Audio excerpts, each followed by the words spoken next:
Divorce আসলে কি কি কারণে হতে পারে, আইন কি বলছে? ডোমেস্টিক ভায়োলেন্স, যে দেখা যায় মারামারি লেভেলে চলে যায়।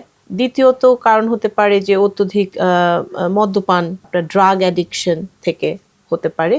আরেকটা যেটা হয় এক্সট্রাম্যারিটাল অ্যাফেয়ার। সাধারণত দেখা যায় যে এই ধরনের ক্যাটাগরি হলে পরে আসলে টক্সিক একটা রিলেশনশিপ তৈরি হয়ে যায় স্বামী স্ত্রীর মধ্যে, এবং তখন একসাথে একই ছাদের নিচে থাকাটা আসলে অসম্ভব হয়ে যায়।